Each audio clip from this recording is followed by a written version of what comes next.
우리 다 같이 요한복음 6장 38절 39절을 읽읍시다. 요한복음 6장 38절 39절. 내가 하늘로서 내려온 것은 내 뜻을 행하려 함이 아니요 나를 보내신 이의 뜻을 행하려 함이라. 제가 이 39절 전반까지만 39절고 반만 읽었지만 그 후반을 읽으면 예수님께서 가지고 계신 주님의 뜻은 물론 하나님 아버지의 뜻을 행하는 것이 예수님의 뜻입니다. 예수께서 이 땅에 오신 것은 아버지의 뜻을 행하기 위해서 이 땅에 오셨다 이렇게 말씀하셨습니다. 그런데 아버지의 뜻이 어떤 것인가 보십시다. 나를 보내신 이의 뜻은 내게 주신 자 중에 내가 하나도 잃어버리지 아니하고 마지막 날에 다시 어떻게 해요? 살리는 이것이라. 살리는 것이라. 40절. 내 아버지의 뜻은 아들을 보고 믿는 자마다 영생을 얻는 이것이니 마지막 날에 내가 이를 다시 살리리라 하시니라 그랬습니다. 여러분, 우리가 이해하는 하나님 아버지의 뜻은 지금 여기에서 예수 그리스도 우리 주님께서 이해하신 하나님 아버지의 뜻보다 아주 수준이 낮은 것입니다. 우리가 이해하는 하나님의 뜻은 예수님께서 이해하신 것보다 수준이 많이 낮습니다. 우리가 예수님을 배우기 위해서 우리가 점점 높이 올라가서 제일 먼저 우리 속의 죄의 문제를 해결해야 합니다. 예수님은 죄의 문제를 해결하신 분입니다. 죄가 없으신 분이었습니다. 성령이 충만한 분이었습니다. 하나님의 아버지 뜻은 우리 마음 가운데 성령이 충만한 것입니다. 우리가 예수께서 사신 것처럼 우리가 하나님의 계명을 지키며 사는 것입니다. 그것이 주님의 뜻입니다. 아버지의 뜻입니다. 그러나 예수님은 이미 그런 경지를 다 지나신 분이었기 때문에 예수님께서 이 땅에 사실 때 하나님 아버지의 뜻을 이루는 것은 영혼들을 구원하는 것입니다. 이 땅에서 아버지께서 구원하시기 위해서 천사를 보내시고 성령을 보내시고 역사하시는 모든 사람들을 주님께서 그 사람들을 모아서 영생을 얻도록 구속하시는 것입니다. 그것이 예수 그리스도의 뜻이었고 하나님 아버지의 뜻이었습니다. 그것을 하기 위해서 있다고 하셨습니다. 우리 구원을 위해서. 우리도 예수님께서 이 땅에 태어나신 것은 우리가 거듭나야 하는 것을 상징합니다. 예수께서 성령에 충만해서 사신 것은 우리도 성령에 충만해야 할 것을 상징합니다. 예수께서 어릴 때 그 키와 또한 다른 사람들에게 고임을 받는 성품이 은혜스럽게 잘 자라신 것은 우리가 영적으로 그리스도인으로서 성장해야 할 것을 상징합니다. 그런 경험을 다 한 다음에 우리도 예수님의 마음 가운데 영혼들을 볼 때 불쌍하고 그 영혼들 내가 어떻게 도와줄 수 있을까? 어떻게 그들을 구원할 수 있을까? 어떻게 그 영혼이 영원히 살 수 있도록 하기 위해서 내가 어떻게 그들을 좀 도와줄 수 있을까? 어떤 기회를 내가 마련해 줄 수 있을까? 성령께서 역사하시고 천사가 역사하는데 내가 그들에게 어떤 기회를 줄 수 있을까? 어떻게 도와줄 수 있을까? 내 삶으로, 내가 가진 재물로, 내 시간으로, 내 탤런트로, 내 말로, 내 위로와 내 격려로 내가 그에게 또 그런 사람들에게 어떻게 예수님께 나가서 영원히 살 수 있는 길을 얻게 하기 위해서 내가 어떻게 도와줄 수 있을까? 이것이 우리 마음과 생각을 가득 채우고 있다면 우리의 삶은 예수님 삶 바로 그 자체가 아니겠습니까? 여기 바로 그것을 말하는 것입니다. 내가 하늘로서 내려온 것은 내 뜻을 행하려 함이 아니요 나를 보내신 이의 뜻을 행하려 합니다. 이것이 내 양식이라 그랬습니다. 자, 이제 요한복음 4장을 가서 보십시다. 요한복음 4장. 요한복음 4장 34절은 우리가 잘 알다시피 이 사마리아 여인을 만나서 야곱의 우물가에서 그와 대화한 다음에 예수님께서 그 여인을 구원하십니다. 그 여인의 마음속에 있는 간절한 소원을 주님께서 꿰뚫어 보십니다. 그리고 그에게 영생의 물을, 생명수를 주시는 그 기회를 포착하십니다. 그 영혼이 그것을 이해했습니다. 주님을 만났습니다. 메시아를 만났습니다. 기뻐서 그가 물 길러 온 양동이를 두고 물동이를 놔두고 그냥 그 사마리아로 쫓아내려갔습니다.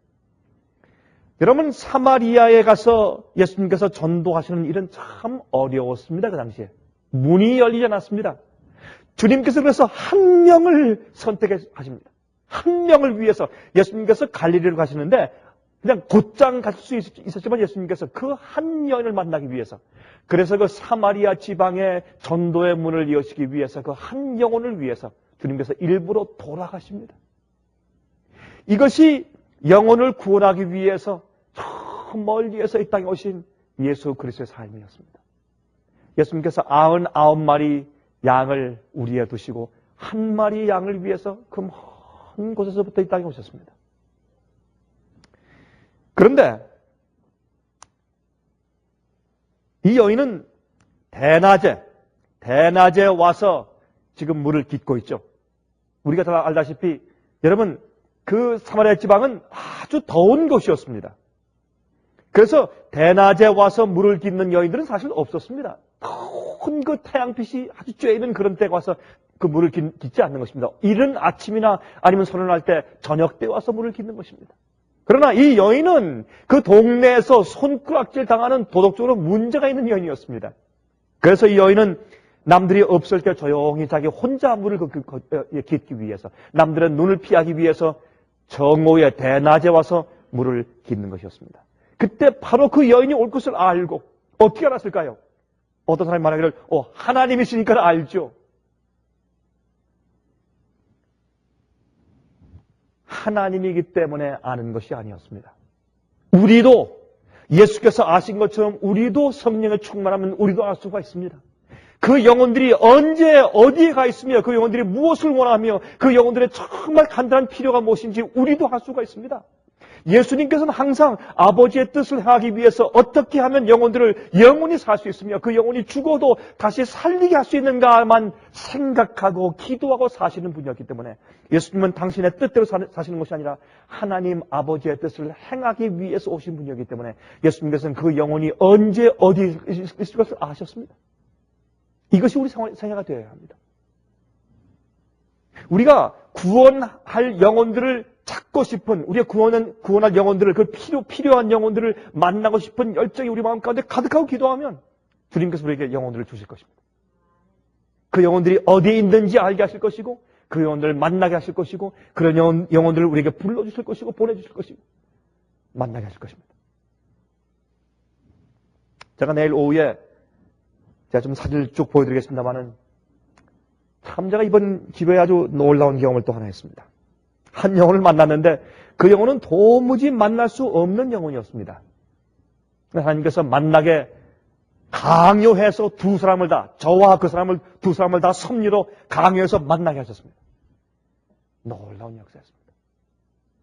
그 한 명 때문에 수많은 사람들이 구원 얻게 생겼습니다. 놀라운 역사입니다.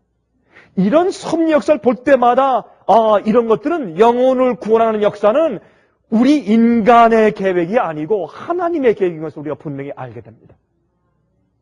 그 영혼을 찾아 만나게 하시는 분은 주님의 계획이시고 하나님 아버지의 뜻입니다. 주님의 뜻은 이 땅에 단 한 명도 멸망당하지 않고 모든 사람이 회개함에 이르고 진리에 이르러서 구원받도록 하는 것이 주님의 뜻입니다. 그 뜻에 부응해서 그 뜻에 맞추어서 사는 것이 그리스도인들의 생활입니다. 여러분과 제가 살고 있다는 존재하는 이유는 그거밖에 없습니다. 여러분, 우리가 이 땅에서 우리가 충실하게 살던 모든 것들이 이제 지나갑니다. 여러분, 이제 한 2주만 있으면 우리가 이제 놀라운 이제 영적 부흥 집회를 할 것입니다. 주말에 우리가 이제 특별히 요한계시록을 연구하는 그 놀라운 집회를 좀 할 것입니다. 여러분, 때가 다 되었습니다. 시간이 얼마 남지 않은 것을 우리가 분명히 알게 됩니다. 여러분, 이 세상에 절대로 오래갈 수가 없습니다. 여러분, 요즘에 생기는 이런 모든 이 세계의 징조들과 역사들은 우리가 예언적인 안목의 눈을 떠서 볼 때 도무지 이 세상은 오래갈 수가 없습니다. 틀림없습니다. 여러분, 그럴 때 우리가 이 땅에 살면서 우리가 지금 충실히 살고 애쓰는 모든 것들은 이제 조금만 있으면, 몇 년 있으면, 우리가 정확한 시간은 모르지만 얼마 있으면 이제 다 필요 없는 것으로 다 이제 사라지고 맙니다. 우리가 위에 살아오고 쌓아온 모든 것들이 죄가 됩니다. 더 이상 필요가 없습니다. 그러나 우리가 구원하고자 애쓴 영혼들, 우리가 주 앞에 바친 우리의 헌신과 우리의 생애, 아버지의 뜻을 행하기 위한 우리의 생애와 우리의 품성, 그것만 남을 것입니다. 우리가 행한 대로 주님께서 갚아주신다고 성경은 말씀하고 있습니다. 너희가 행한 대로 내가 갚아줄 것이다. 여러분, 무슨 생활의 계획으로 사십니까? 무엇을 위해 사십니까? 어떻게 사십니까? 여러분 생애 가운데 아버지의 뜻은 무엇입니까? 주님께서 여러분을 위해서 주시는 아버지의 뜻이 무엇입니까? 어떻게 이해하고 사십니까? 여러분, 그 여인을 만났을 때 주님께서 말씀하십니다. 내가 좀 물을 좀 주시오. 당신은 유대인 남자로서 어떻게 사마리아 여인에게 물을 달라고 하시오? 상종도 하지 말아야 할 사람인데, 특별히 여인인데, 여잔데. 내가 당신에게 물을 달라고 했는데, 당신에게 지금 물을 달라고 하는 그 사람이 누구인지 당신이 알았더라면 당신이 그 사람에게 생명수를 구했을 것이고 내가 당신에게 생명수를 주었을 텐데 그것을 한번 마시면 다시는 당신이 이곳에 와서 물을 귀를 필요가 없을 것이요. 여러분, 예수의 말씀은 영적으로만 이해할 수 있습니다. 그것은 영적인 의미였습니다. 여러분, 영적으로 거듭나지 않은 사람들은 영적으로 아무리 얘기해야 이해할 수가 없습니다.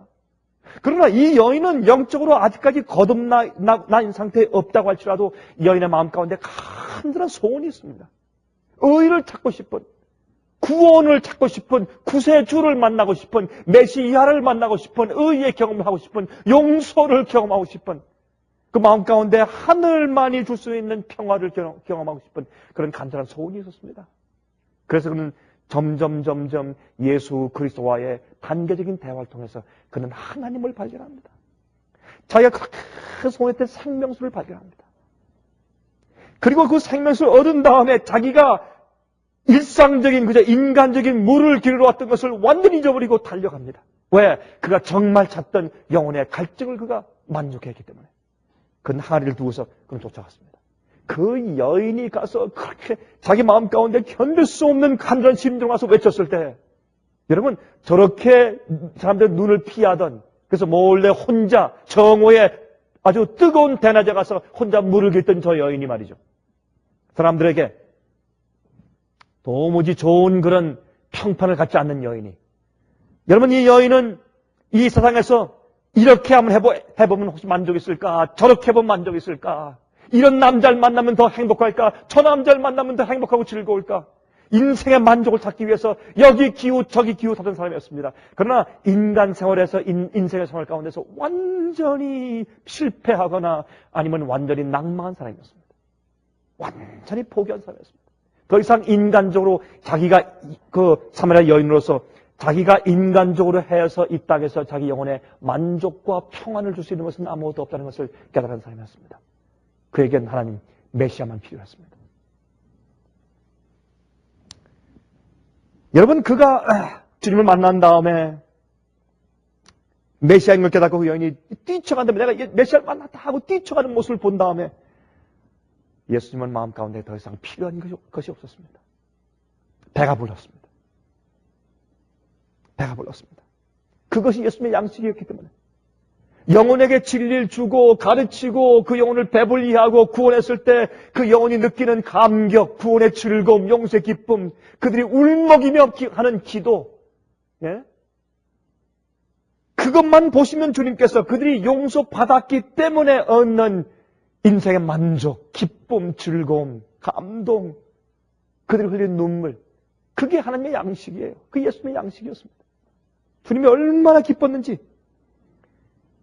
이제 12제자가 다시 돌아와서 이제 양식을 좀 사왔던 모양이죠.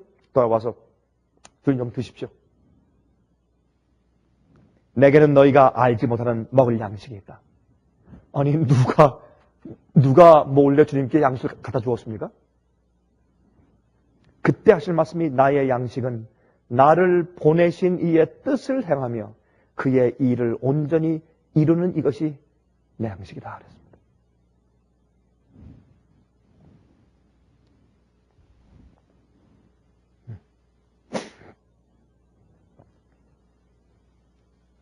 히브리 10장을 보십시다.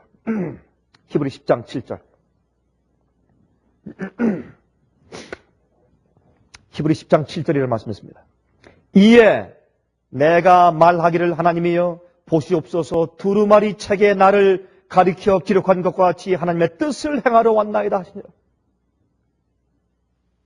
이것은 예수님께서 이 땅에 오실 때 성육신 하실 때 주님께서 말씀하신 그 말씀을 예언한 글을 여기 다시 인용한 것입니다. 이 말씀은 시편 40장에 있는 말씀입니다. 이 말씀을 사도 바울이 인용합니다. 하나님의 보시옵소서 두루마리 책에 나를 가리켜 기록한 것과 같이 하나님의 뜻을 행하러 왔나이다. 예수님의 양식은 하나님 아버지의 뜻을 행하는 것이었습니다. 그것이 그 영혼에 기쁨을 주고 만족을 주는 것이었습니다. 만약에 우리 마음 가운데 똑같은 그런 의도와 목적이 있다면 우리는 이 세상에서 만족할 것입니다. 이 세상의 삶이 어떻든지 만족할 것입니다. 내가 아버지의 뜻을 행하러 왔습니다. 마태복음 7장 21절. 마태복음 7장 21절. 우리가 너무나 잘 아는 말씀이죠. 나더러 주여 주여 하는 자마다 천국에 다 들어갈 것이 아니요 다만 하늘에 계신 내 아버지의 무엇대로 뜻대로 행하는 자라야 들어가리라 하셨습니다. 뜻을 이해하는 자가 아닙니다. 뜻대로 행하는 자라야 들어간다고 말씀했습니다. 뜻은 행하는 것입니다. 뜻은 따르는 것입니다. 뜻은 아는 것이 아닙니다. 뜻은 쫓는 것입니다. 하나님 아버지의 뜻을 쫓아 사는 것입니다. 그 말씀대로 순종하는 것입니다. 행하는 것입니다. 그런 자라야 천국에 들어간다고 말씀했습니다. 여러분, 신앙은 개념이 아닙니다. 개념은 신학입니다. 신앙은 우리가 이해한 진리를 사는 것이 신앙입니다. 그대로 따라 순종하는 것이 신앙입니다. 하나님 아버지의 뜻을 이해한 다음에 뜻대로 사는 자가 천국에 들어가는 것입니다. 뜻대로 행하는 자가.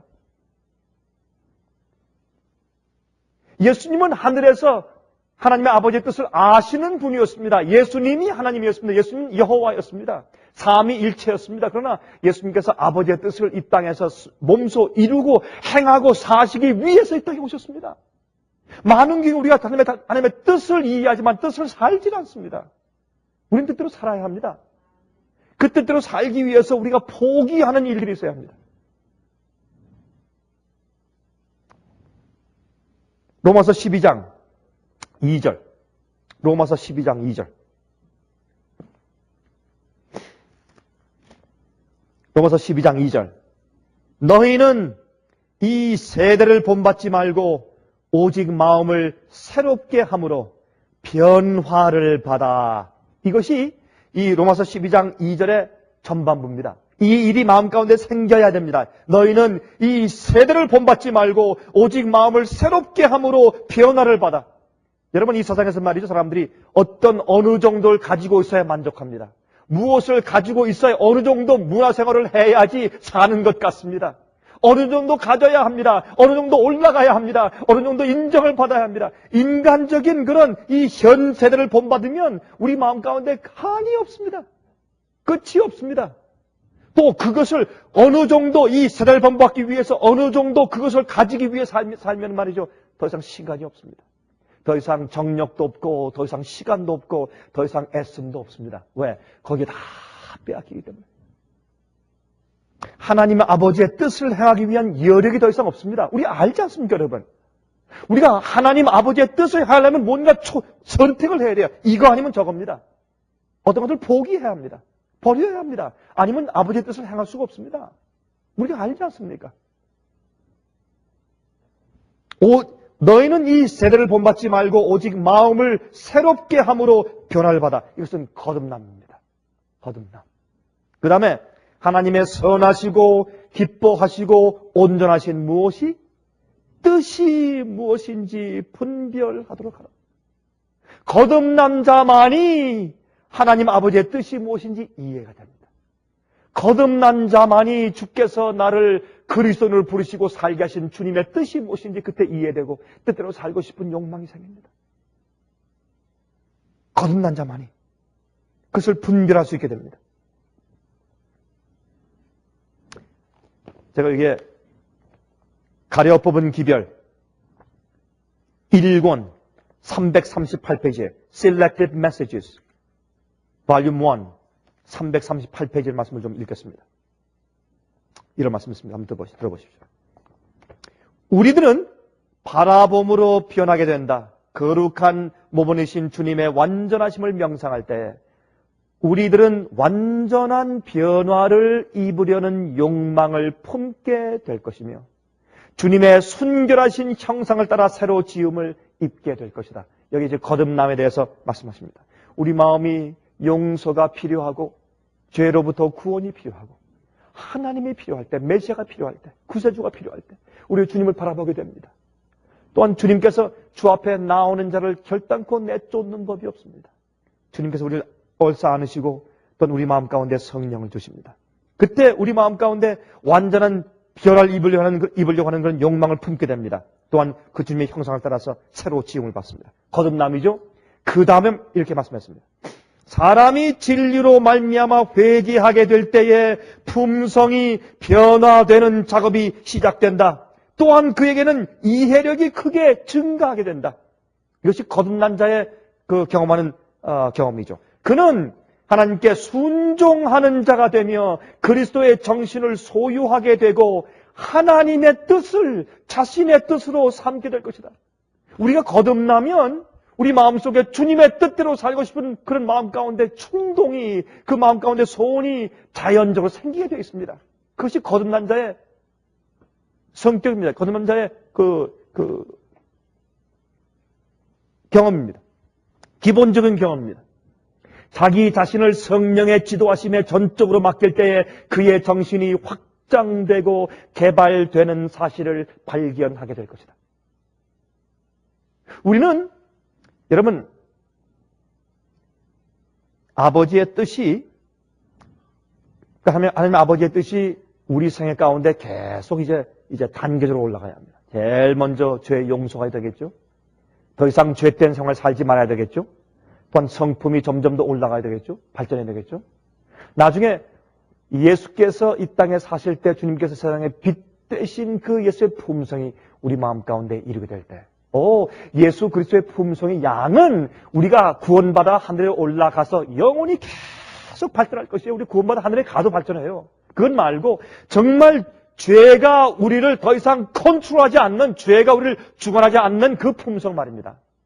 하나님께 온전히 굴복하고 받쳐지고 깨어진 그 품성 말이에요. 그 예수의 품성이 질적인 면에서 주님과 동질이 되었을 때, 내가 주님 안에 살고 주께서 내 마음 가운데 사실 때, 그때부터 우리가 남을 위해 살게 돼 있어요. 그것이 참된 하나님 아버지의 뜻입니다. 여러분, 우리는 두 가지의 영혼 구원이 있을 수 있어요. 내 자신의 영혼을 구할 수 있고, 또한 다른 사람들의 영혼을 구할 수 있습니다. 내 자신의 영혼을 죄로부터, 나로부터, 세상으로부터 구원한 아버지의 그 기본적인 뜻이 먼저 내 속에 이루어지지 않으면 남들을 구원하는 주님의 뜻이 이룰 수가 없습니다. 내 생애 가운데서. 먼저 내가 나로부터, 내 자신으로부터, 세상에서부터, 죄로부터 구속받아야 합니다. 그것이 제일 먼저 주님께서 우리를 향하신 주님의 뜻입니다. 그래서 베드로 전서에 말씀하기를 우리를 향한 주님의 뜻이 무엇이라고요? 거룩함이라고 말했어요. 거룩함. 그 다음에 다른 영혼들을 위해서 구원할 수 있는 삶이 되는 것입니다. 우리의 언어가 불친절하고 우리의 품성이 삐뚤어져 있고 말이죠. 아직도 이기적이고 아직도 생활하는 것이 얌체적이고 아직도 남들을 이용하는 마음이 있고 아직도 희생 정신이 부족할 때 어떻게 남을 구원할 수 있겠어요, 여러분? 그래서 예수님이 내 마음 가운데 계시고 내가 예수 안에 있을 때 드디어 영혼을 구원할 수 있어요. 그것이 아버지께서 우리 향하시는 뜻이에요. 그렇게 우리가 성장하고 올라가야 합니다. 그런데 아직까지도 우리는 우리 자신의 영적으로 우리 자신을 이기적인 면에서 우리를 구원하려고 아직도 신경하고 아직도 싸우고 아직도 그렇게 씨름하고 있으니 언제나 영혼을 구원할 수 있는 하나님 아버지의 뜻을 이룰 수 있는 사람이 될 수 있겠냐 말입니다. 그래서 예수께서 말씀하기를 나는 이 땅에 온 것은 내 뜻을 행하기 위해서 온 것이 아니라 하늘에서 내 아버지의 뜻을 행하기 위해서 왔다. 그 뜻이 무엇인가? 내가 주신 모든 영혼들을 마지막 날 내가 다 부활시켜서 영원히 살게 하는 것이 나의 뜻이야. 그 예수님의 뜻은 높은 경지였습니다. 많은 그리스도인들은 자기 하나 구원하려고 그렇게 애를 쓰다가 일생 동안 싸우다가 죽어갑니다. 그러나 마지막 교회는, 여자의 남은 교회는 조금 더 높은 수준으로 올라가야 합니다. 언제나 우리가 우리 자신과 죄에서 구속받겠습니까? 언제나 우리 자신의 이기심에서 우리가 구원받겠고, 언제나 우리가 우리 자신의 교만에서 구원받아서 정말 누가 우리를 어떻게 해도 남이 나를 잘못 취급한 것 때문에 속상한 것이 아니라 그 영혼이 구원받지 못하기 때문에 뒤에서 눈물 흘리며 기도할 수 있는 정말 영혼 구원자가 되겠냐 말입니다, 여러분. 그게 전도자예요. 그게 하나님 아버지의 뜻을 이루는 사람이 아니겠습니까? 그 높은 경지, 여러분이 그런 경지에 올라가야 성령께서 우리를 주관해서 쓰실 수가 있습니다. 그래서 우리가 하나님 아버지의 뜻을 헤아리고 세상을, 이 세대를 본받지 말고 오직 마음을 새롭게 함으로 변화를 받아서 하나님의 선하시고 기뻐하시고 온전하신 뜻이 무엇인지 분별하도록 하라. 성령이 충만하고 거듭나고 성령이 충만하면 하나님 아버지께서 나를 향해서 어떤 일을 하실지에 대한 그 뜻이 분명해지는 것입니다. 내가 무엇을 해야 할까? 내가 어떤 일을 해야 할까? 내가 저 영혼들을 구원하기 위해서 내가 어떤 일을 해야 될까?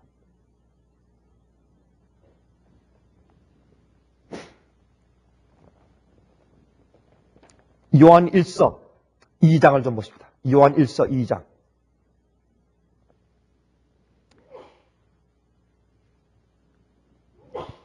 요한 1서 2장을 좀 보십니다.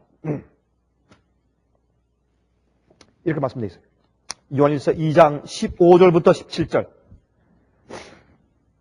이 세상이나 세상에 있는 것들을 사랑치 말라. 누구든지 세상을 사랑하면 아버지의 사랑이 그 속에 있지 아니하니 이랬어요. 이는 세상에 있는 모든 것이 육신의 정욕과 안목의 정욕과 이생의 자랑이니 다 아버지께로 쫓아온 것이 아니요 세상으로 쫓아온 것이라. 이 세상도 그 정욕도 지나가되 오직 무엇을 행하는 이는, 하나님의 뜻을 행하는 이는 어떻게 한다고요? 영원히 거하느니라. 하나님 아버지의 뜻을 행하는 이는 영원히 거하느니라. 여러분, 세상에 있지만 세상에 있는 것들을 사랑하지 마십시오. 세상이나 세상에 있는 것들을 사랑하지 말라 그랬습니다. 누구든지 세상을 사랑하면 아버지의 사랑이 그 속에 있지 않다 그랬습니다. 다시 말해서 우리가 세상 일에 빠져 있으면, 세상 일에, 세상의 것들에 빠져 있으면 우리가 하나님 아버지의 뜻을 이룰 수가 없습니다.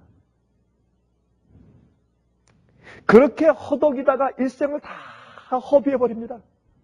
그 귀중한 시간과 그 귀중한 에너지와 그 귀중한 탤런트를 거의 다 허비해버리고 자기 자신만 구원하려고 애쓰고 그저 씨름하다가 겨우 자기 자신만 겨우 구원받고 그만둡니다. 그렇죠? 자기 자신이 하늘문에 겨우 들어가도 감사하죠. 감지덕지하죠. 그렇죠? 대부분 우리가 얘기할 때 아유 무슨 말씀이십니까? 내가 겨우 하늘의 구원만 받아도 감지덕지하죠. 그렇게 사니까 세상의 복음 사업이 안 끝나죠. 그러니까 안 끝나죠.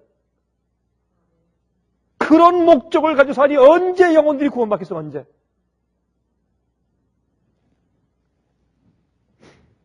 이는 세상에는 모든 것들이 육신의 정욕과 안목의 정욕과 이상의 자랑이에요. 다시 말해서 이 모든 것들은 하나님 아버지의 뜻에서부터 우리를 돌리게 하는 것들이에요. 우리의 의지와 우리의 마음과 우리의 정욕과 우리의 삶과 우리의 시간과 우리의 에너지와 우리의 마음속에 있는 모든 생각과 감정들을 다 빼앗아 하는 것들입니다. 그런데 마음을 팔지 말라 말입니다. 이 세상도 지나가고 정욕도 지나가고 욕심도 지나가고 이기심도 지나가고 우리가 만든 것도 지나가고 우리가 사용하던 것들도 지나가고 우리가 이룬 업적도 지나가고 다 지나가되 하나님의 뜻을 행하는 자가 영원히 삽니다. 얼마나 단순하지만 그런 힘이 있는 말씀이에요.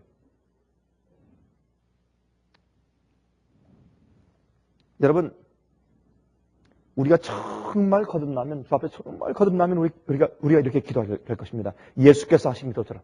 여러분, 제가 지금 시간이 완전히 안 바뀌어서 지금 말이 정확하게 지금 제 마음 가운데 계속 지금 떠오르지 않습니다. 이 어떤 그 어휘들이 말이죠. 그래, 여러분, 제 말을 이해하시죠? 여러분, 우리가 정말 거듭나서 주 앞에 마음을 바치고 굴복하고 기도하면 하나님 아버지께서 나를 향한 뜻이 무엇인지 분명히 분별되고 이해하게 됩니다. 알게 돼요. 알게 됩니다. 시편 40장 8절. 시편 40장 8절 보십니다. 이 말씀을 사도 바울이 히브리 40장에 인용했지만 다 인용한 것은 아닙니다. 한번 읽어보십니다. 시편 40장 8절에 이렇게 말씀했습니다. 이건 예수께서 하신 말씀이에요. 예수님의 말씀을 여기 기록한 것입니다. 나의 하나님이여, 내가 주의 뜻 행하기를 어떻게 하오니? 즐기오니. 주의 법이 나의 심중에 있나이다 하였나이다. 하나님의 계명을 지키며 사는 것은 기본이에요. 근본이에요. 주의 계명을 따라 순종하고 사는 것은 즐거운 일입니다. 주의 계명을 지키려고 애쓰는 것이 아니에요. 법 안에 있지 않고 은혜 안에 있는 것이요. 거듭난 자는 자연히 주의 율법의 기본적인 원칙이 심령 가운데 심어졌기 때문에 새로운 마음을 받았고 마음이 새롭게 변화되었고 성령께서 거하시기 때문에 주의 말씀과 뜻대로 사는 것은 즐거운 일입니다. 그건 뭐 그렇게 살려고 애쓸 필요가 없어요. 자연히. 그건 자연스러운 것이에요. 계명을 지키려고 애쓰는 것이 아닙니다. 여러분, 순종하려고 애쓰는 것은 순종이 아닙니다. 즐거워서 자연히 해야 그게 순종이지.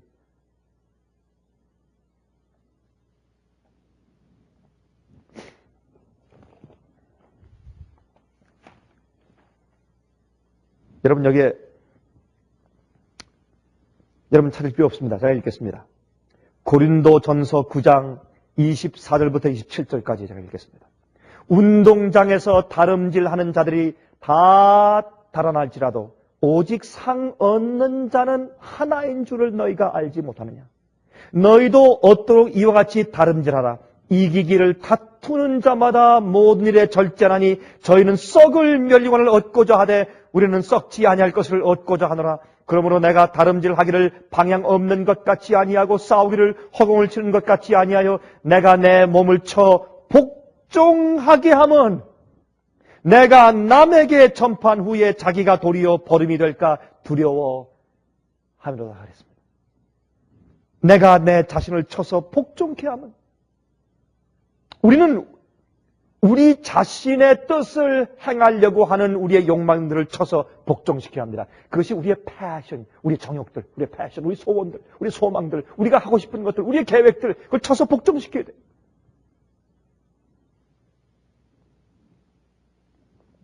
고린도후서 12장 7절부터 10절. 여러분, 이렇게 우리 자신을 거꾸로 틀이고 주님의 뜻대로 살도록 우리를 인도하기 위해 주님께서 가끔 우리에게 뭐 주십니까? 시련을 주시고 가시를 주세요. 가시를 우리 옆구리에 꽉 박아주세요. 그렇죠? 이건 주님께 감사해야 될 조건 가운데 큰 것입니다. 고린도후서 12장 7절부터 10절. 여러 계시를 받은 것이 지극히 크므로 너무 자고하지 않게 하시려고 내 육체의 가시 곧 사탄의 사자를 주셨으니 이는 나를 쳐서 너무 자고하지 않게 하려 하심이라. 이것이 내게서 떠나기 위하여 내가 3번 주께 간구하였더니 내게 이르시기를 내 은혜가 내게 족하도다. 이는 내 능력이 약한 데서 온전하여 짐이라 하시니라. 다시 말해서 내가 너를 향한 뜻은 내가 내 뜻대로 사는 것이야. 내 뜻대로 말고 나의 뜻대로 사는 것이야. 너희가 세상에서 실패해야 너희가 세상에서 거꾸로 지고 망신당하고 또한 세상에서 완전히 망해야 어떤 의미에서 그래야 너희가 내 뜻을 이해할 수 있고 이룰 수 있다. 제가 이번에 중국에서 한 부자를 만났습니다. 하나님께서 만나게 해주세요. 이 사람은 중국에선 백만장자입니다. 근데 이 36세 청년이에요. 근데 이 청년이 지금 완전히 하나님께 완전히 굴복해서 이젠 자기 생애와 자기의 모든 것을 주 앞에 온전히 헌신할 그런 찰나의 주 앞에 기도하고 있는 중이었습니다. 주님께서 그를 사용하시는데 그를 이제 굴복시키시는데 참 놀라운 경험이었습니다. 제가 그에게 침례를 주었습니다. 근데 전 지금까지 침례를 베풀면서 그렇게 주 앞에 정말 간절히 울면서 회개하면서 침례받는 사람, 아마 제가 참 많은 사람 침례 주었지만 처음인 것 같습니다. 물론 많은 분들이 정말 진정한 마음으로 침례를 받았지만은 이렇게 놀라운 그런 영적인 경험으로 정말 굴복하는 그런 심정으로 그런 간증과 함께 침례받는 사람 참 드물었습니다. 참 놀라운 일이었습니다. 근데 그 사람은 인간적으로 성공한 사람이에요. 36세, 회사원이 200명. 성공했죠? 집이 4채, 큰 회사를 가지고 있고. 성공했죠? 그러나 이 영혼이 한 가지를 깨달았습니다. 그것은 내가 가지고 있는 이런 것들이, 내가 이룬 것이, 내가 지금 이루고 있는 것이 하나님 앞에 아무것도 아니고, 이것은 하나님의 아버지의 뜻을 이루기 위해서 전부 다 바쳐지기 전까지는 이것은 전혀 하나님께 아무런 유익이 되지 않는다고 하는 철저한 사상을 그가 이해했어요. 참 그 놀라운 일이었습니다.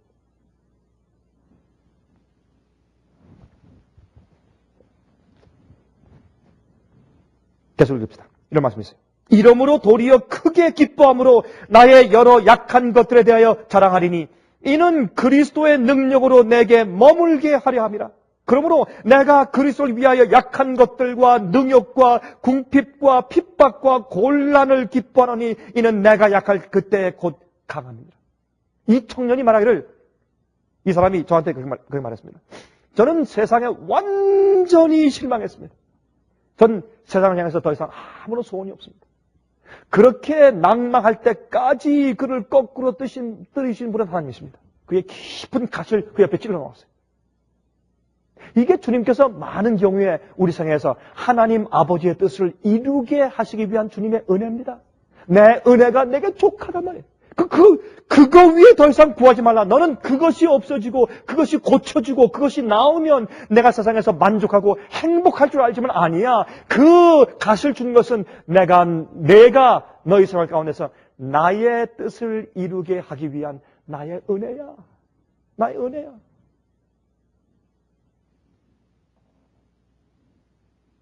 많은 경우에 우리가 그런 것만 없으면 주님의 뜻을 이룰 수 있을 것이라고 착각합니다.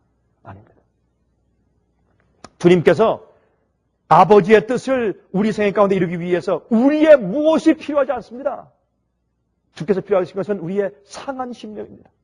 굴복하고 회개하고 주의 뜻을 이루기 위해서 부복해서 바친 우리의 상한 심령밖에 주께서 우리에게 필요로 하신 것은 아무것도 없습니다. 여기 참 귀한 말씀이 있습니다. 잠깐만 읽어드리겠습니다.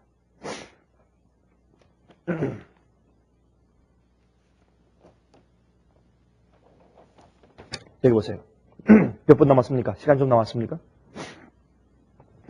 예, 이 말씀은 이 Thoughts from the Mount of Blessings, 산상보온이라는 책 143페이지에 이런 말씀이 있습니다. 참 영감적인 말씀이에요. 많은 사람이 그리스도의 아름다움과 하늘나라의 영광의 매력을 느끼고 있지만 그것을 소유하는 데 따르는 조건들을 만족시키려고 하지 아니한다. 넓은 길에는 그들이 걸어가는 길에 완전히 만족하지 않는 많은 사람들이 있다. 그들은 죄악의 속박에서 빠져나오길 열망하며 스스로의 힘으로 죄악적 습관에 대항하고자 애쓴다. 그들은 좁은 길과 좁은 문을 바라보나 이기적 쾌락과 세상에 대한 애착과 교만과 성화되지 못한 야망들이 그들과 구주 사이에 담이 된다. 자신의 의지와 자신이 택한 애정의 대상 혹은 직업을 버리는 것은 희생을 요구하나 그들은 이 때문에 주저하고 망설이며 돌아선다. 여러분, 제가 한 이번 그 집회, 지난번 집회입니다. 한번 참석한 그 젊은 여성이 있었어요. 아주 진실되게 말씀을 이해하려고 애를 쓰고 정말 주의 뜻대로 살려고 애쓰면서 집회에 계속 참석했어요. 그런데 그 집회 참석할 때 주님의 성령의 감동이었겠죠. 제가 자기도 모르게 무슨 얘기를 좀 몇 번 했냐면, 여러분 젊은 사람들 가운데서 정말 여러분들이 마음 가운데 알지만 정말 거듭나고 말씀에 굴복되지 아니한 그런 사람과 지금 애정에 빠져 있는 사람, 그런 사람과 결혼하려고 하는 사람들, 여러분 그거 버려야 합니다. 그거 버리지 않으면, 그 십자가 지지 않으면 주 앞에 올 수 없습니다. 주의 일을 할 수 없습니다. 제가 그렇게 몇 번 얘기를 했어요. 근데 거기에 아주 정말 그 아름다운 그런 미소와 그런 태도를 가지고 계속 집회 참석하는 그 여인이 그 얘기 한 다음부터 그 다음부터 오잖아요. 나중에 알고 보니까 그 여인이 마음 가운데 지금 사랑에 빠진 남자가 있습니다. 그 남자가 지금 침례받고 그리스도인 되려고 하지만 그러나 양심적으로 볼 때 그 남자는 정말 거듭난 사람이 아니었습니다. 그러나 이 여자가 그 남자에게 사랑에 빠져 있었습니다. 그거 굴복하고 버릴 마음이 없었습니다. 그거 하나 걸려서 그 여인은 진리에서 돌아서서 그 뒤로 가버린 다음에 다시는 그 집회 오지 않았습니다. 많은 사람들이 자신의 의지와 자신이 택한 애정의 대상 혹은 직업을 버리는 것은 희생을 요구하나, 혹은 직업을 버리는 것은 희생을 요구하나 그들은 이 때문에 주저하고 망설이며 돌아선다 그랬습니다. 들어가기를 구하여도 못하는 자가 많으리라. 그들은 선을 바라고 그것을 얻기 위하여 어느 정도 노력을 하나 그것을 택하지 않는다 그랬어요. 그들은 모든 것을 희생하고라도 선을 얻으려는 확고한 목적이 없다. 소원이 있어요. 구원받을 소원이 있고 용서받고 싶은 소원이 있고 주의 뜻대로 살고 싶은 소원이 있지만 주의 뜻을 행하기 위해서 주께서 요구하시는 대가를 치를 온전한 확고한 목적이 없어요. 원하다가 거의 하늘 문 앞에 거의 왔다가 돌아가는 영혼들이 많다고 말입니다. 우리가 계속 말씀했어요. 우리가 이기고자 할 때 남은 한 가지 희망은 우리의 뜻을 하나님의 뜻과 합치시키고 날마다 시간마다 그분과 협력하여 일하는 것이다. 우리의 뜻과 주님의 뜻을 합치시키고 날마다 그분과 협력하여 일하는 것이다 그랬어요. 우리는 자신을 살리면서 하나님의 나라에 들어갈 수가 없다. 만일 우리가 거룩하게 된다면 그것은 자아를 버리고 그리스도의 마음을 품는 일을 통해 이루어지게 될 것이다. 교만과 자부심이 십자가에 못 박혀야 한다. 우리는 우리에게 요구된 대가를 즐겨 지불하고 있는가? 우리의 뜻을 거리낌 없이 하나님의 뜻에 완전히 일치시키고 있는가? 기꺼이 그렇게 하기 전에는 회개시키는 하나님의 은혜가 우리에게 나타나지 않을 것이다. 우리가 싸워야 할 싸움은 믿음의 선한 싸움이다. 사도 바울은 나도 내 속에서 능력으로 역사하시는 이의 역사를 따라 힘을 다하여 수고하노라고 말하였다. 제가 한 가지 좀 더 읽어드리겠습니다. 어떤 때 말이죠. 여기 이렇게 써있는 그 말씀들이 너무나 영감적이고 좋기 때문에 제가 더 이상 말로 표현할 마음이 없어요. 그냥 읽어주고 싶은 그런 이제 욕심밖에 안 됩니다. 여러분 이해하시죠? 무슨 뜻인지? 한번 좀 들어보시죠. 몇 분 남았습니까? 예. 제가, 그냥 읽어드리겠습니다. 조금 깁니다. 여러분 한번 좀, 정신 바짝 차리시고 한번 들어보시기 바랍니다. 얼마나 귀한 말씀인지 한번 들어보십시오. 시대의 소망, Desire of Ages, 329페이지와 330페이지. 329페이지와 330페이지에 다음과 같은 말씀이 있습니다.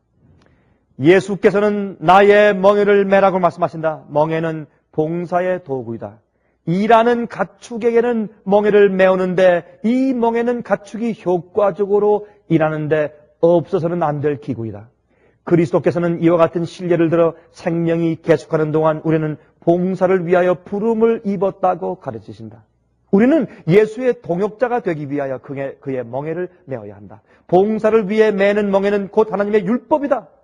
에덴에서 계시되었고 시내 산에서 선포되었으며 새 언약에서는 마음에 기록된 사랑의 대강령. 이것이 일하는 인간을 하나님의 뜻에 연결시킨다. 무엇이요?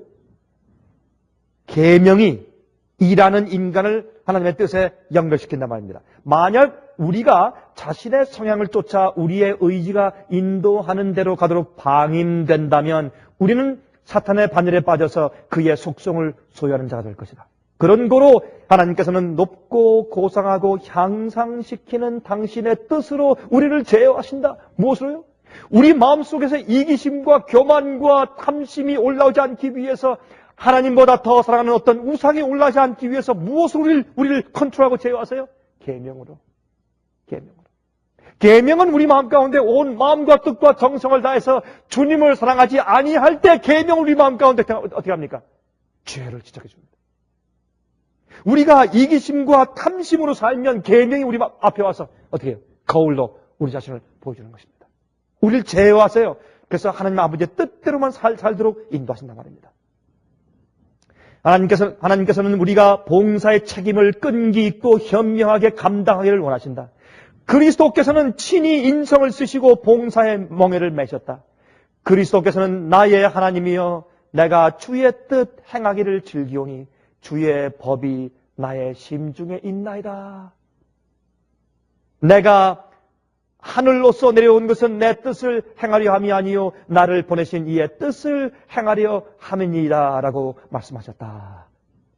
하나님께 대한 사랑과 그의 영광을 위한 열성과 타락한 인류를 위한 그 사랑이 예수로 하여금 세상에 오셔서 고난을 받으시고 돌아가시게 한 것이었다. 이것이 바로 예수의 생애를 지배하고 있었던 힘이었다. 아버지의 뜻을 따라 사는 것이 예수의 생애를 지배하는 힘이었어요. 그 힘이, 예수의 생애를 지배하고 있던 그 목적과 힘이 모든 것을 견디고 이길 수 있도록 해주었단 말입니다. 예수께서는 이 원칙을 채택하라고 우리에게 분부하신다. 세상의 표준에 도달하기 위하여 애씀으로써 근심에 짐에 눌려 상심하는 자들이 많이 있다. 참 이 말 맞지 않습니까? 여러분, 세상의 인정과 그렇죠? 세상의 표준에 도달하기 위하여 애씀으로써 근심에 짐에 눌려 상심하는 자들이 많이 있다. 그들은 세상을 섬기기로 택하였고 세상의 괴로움을 받아들였으며 그 관습을 채택하였다. 그리하여 그들의 품성은 훼손을 당하고 생애는 곤고하게 된다. 여러분 맞습니까? 안 맞습니까? 맞죠? 그들은 야망을 만족시키고 세속적인 욕망을 만족시키기 위하여 양심을 상하게 하여 가책의 짐을 얹어 짊어진다. 끊임없는 근심은 생명력을 약화시킨다. 우리 주께서는 그들이 이 속박의 멍에를 벗기를 원하신다. 예수께서는 당신의 멍에를 받으라고 그들을 초청하신다. 내 멍에는 쉽고 내 짐은 가벼움이라고 그는 말씀하신다. 예수께서는 저들에게 먼저 하나님의 나라와 그의 의를 구하라고 명령하신다. 그리하면 이 세상에서 그들에게 필요한 모든 것을 더하시겠다고 허락하셨다. 근심은 눈멀게 하며 장래를 식별할 수 없게 만든다. 하지만 예수께서는 처음부터 마지막까지 보신다. 예수께서는 모든 곤란마다 위안을 주시는 당신의 길을 예비하셨다. 우리 하늘 아버지께서는 우리를 위하여 우리가 알지 못하는 허다한 길들을 준비하셨다.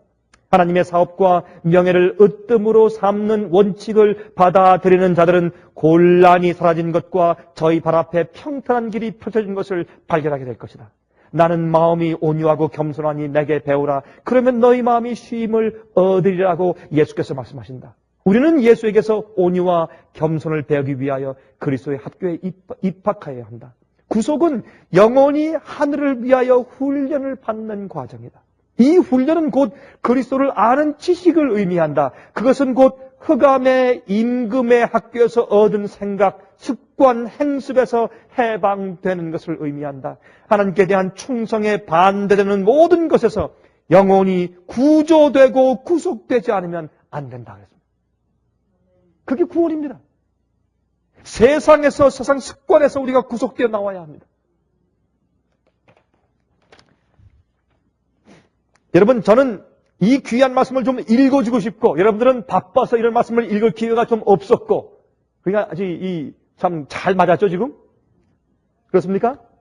또 계속 보십시다. 하나님과 완전히 일치하여 다스려진 그리스도의 마음에는 완전한 평화가 있었다. 예수께서는 칭찬을 받음으로 의기양양하시거나 비난이나 실망으로 인하여 의기가 소침해지는 일도 결코 없으셨다.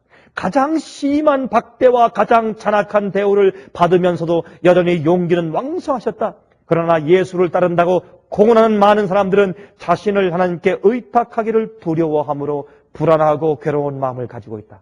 그들은 하나님께 완전히 굴복하지 아니하는 바, 이는 저희가 그렇게 내어 맡김으로 겪어야 될 결과를 두려워하기 때문이다.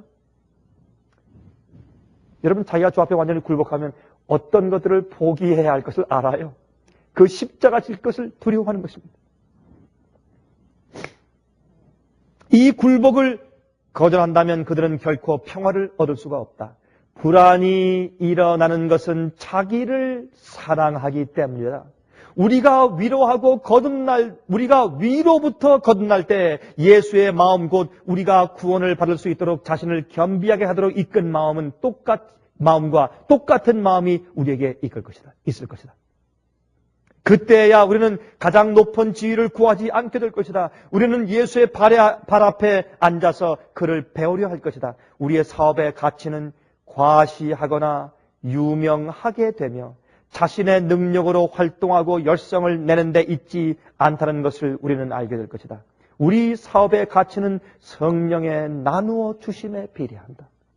하나님께 대한 신뢰는 심지를 더 거룩하게 하여 인내할 수 있게 한다. 소의 멍에를 메우는 것은 짐을 끌 때 소를 도와서 부담을 가볍게 해주기 위함이다. 그리스도의 멍에도 그러하다. 우리의 의지가 하나님의 뜻 안에 흡수되고 또 남을 돕기 위하여 우리가 하나님의 선물을 사용할 때 생의 짐이 가벼워짐을 깨달을 것이다. 하나님의 계명의 법도 안에서 행하는 자는 그리스도와 함께 행하는 것이며 그렇게 되면 그 사랑 안에서 그 마음은 평안을 얻는다. 모세가 주의 길을 내게 보이사 내게 주를 알리소서라고 기도하였을 때 주께서는 내가 친히 가리라 내가 너로 편케 하리라고 대답하셨다. 그리고 여러 선지자들을 통하여 여호와께서 이같이 말씀하시되 너희는 길에 서서 보며 옛적 길 곧 선한 길이 어디인지 알아보고 그리로 행하라. 너희 심령이 평강을 얻으리라는 기별이 전하여졌다. 다시 그는 슬프다. 내가 나의 명령을 듣지 아니하였도다. 만일 들었다면 내 평강이 강과 같았겠고 내 의가 바다 물결 같았을 것이라고 말씀하셨다. 그리스도의 말씀을 믿고 전적으로 예수의 보호하심에 영혼을 맡기고 또 그의 명령하심에 생애를 맡기는 자들은 평강과 평온함을 얻을 것이다. 예수께서 당신의 임재로서 그들을 기쁘게 하실 때에는 세상에 아무것도 그들을 슬프게 하지 못한다. 완전한 순종에는 완전한 쉼이 있다. 주께서 심지가 견고한 자를 평강에서 평강으로 지키시리니 이는 그가 주를 의뢰함이니이다 라고 말씀하신다. 우리의 생애가 복잡해 보일지 모르나 우리가 슬기로우신 대명장께 우리 자신을 맡긴다면 하나님께서는 우리에게 당신의 영광이 될 생애와 품성의 본을 만들어 주실 것이다. 그리고 그리스도의 영광, 품성을 나타내는 그 품성은 하나님의 낙원에 들어가도록 간합하심을 받을 것이다. 새롭게 함을 입은 자들이 흰옷을 입고 예수와 동행할 것이니 저들은 그만한 가치가 있기 때문이다. 예수를 힘입어 우리가 안식을 얻는 때 하늘나라는 여기에서부터 시작된다. 와서 나를 배우라는 주님의 초청에 응답하여 나옴으로 우리는 영생을 시작하는 것이다. 하늘이란 그리스도를 통하여 끊임없이 하나님께 가까이 나가는 것이다. 우리가 천국의 복락을 오래 누릴수록 더욱더 풍성한 영광이 우리 앞에 열릴 것이며 하나님을 알수록 우리의 행복은 증대될 것이다. 우리가 이 생에서 예수와 동행할 때에는 당신의 사랑으로 충만함을 입을 것이요 당신의 임재하심으로 만족을 느낄 것이다. 인성이 감당할 수 있는 모든 것을 우리는 이 땅에서 받을 수가 있을 것이다. 그러나 내세의 영광에 어찌 비할 수가 있겠는가? 그들 위에 장막을 치시리니 저희가 다시 줄이지도 아니하며 목마르지도 아니하고 해나 아무 뜨거운 기운에 상하지 아니할지니 이는 보좌 가운데 계신 어린 양이 저의 목자가 되사 생명수 샘으로 인도하시고 하나님께서 저희 눈에서 모든 눈물을 씻어 주실 것입니다. 그랬습니다. 여러분이시여 기억하십시오. 하나님 아버지의 뜻대로 행하는 자가 영생에 들어갑니다. 주여 주여 하는 자들이 많습니다. 그러나 아버지의 뜻대로 하는 자들은 적습니다. 그러나 그러한 자가 영원히 산다고 성경은 말씀합니다. 영원히 살게 되시기 바랍니다. 하늘에 계신 우리 아버지시여, 우리 생애가 우리 자신과 죄의 소욕과 세상에서부터 온전히 구속되기를 소원합니다. 그래서 우리가 우리 자신만 겨우 구원받게 되는 것이 아니라 하나님 아버지의 뜻이 우리 속에서 이루어지기를 간절히 원합니다. 주님, 저희를 도와주시옵소서. 예수께서 이 땅에 그 하늘에서 모든 것을 버리시고 이렇게 멀리 오셨는데, 그렇게 오신 것은 하나님의 아버지의 뜻을 온전히 행하기 위해서 오셨다고 말씀하셨습니다. 주님 우리도 그렇게 되기를 간절히 소원합니다. 저희를 도와주시옵소서.